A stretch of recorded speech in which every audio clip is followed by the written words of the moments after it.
Not all jobs in the Arctic are for low-skilled. The region is home to polar satellites, providing scientists and researchers around the world with information about our planet. Callebs found out that this could be possibly just the beginning. There's a relatively new addition to the landscape high up in the Canadian Arctic, just outside the town of Inuvik. Giant satellite dishes, in a perfect place to pluck information off dozens of satellites in polar orbit.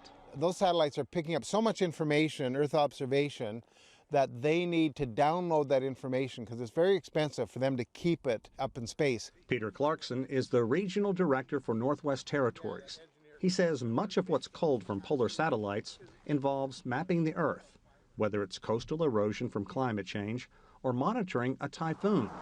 What it means to the town of Inuvik is simple: diversifying the local economy and jobs. I mean, here's a good example just coming down the road. One of the local contractors who deals with mechanical, and he's probably coming to service something. The three dishes are owned by the Swedes, Germany, and Canada.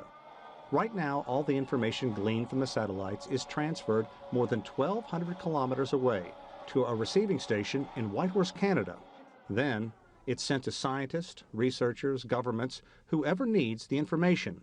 But soon, Inuvik will upgrade and start sending the data through fiber optics. While making the transition and moving the data via fiber optics instead of microwave, the territorial government did research to find out just how much more efficient it would be. You'd think maybe 10, 20, even 30 times?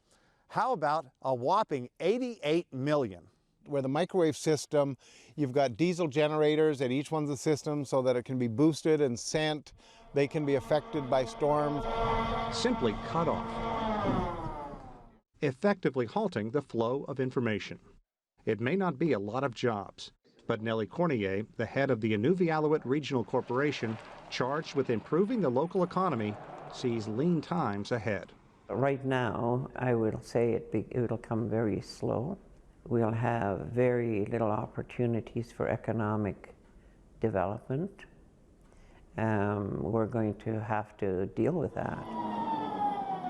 There is good news. Soon the site will have 5 satellite dishes up and running.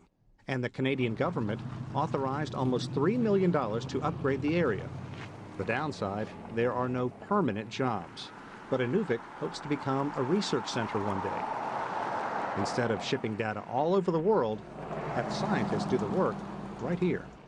Callebs, CCTV, Inuvik, Canada.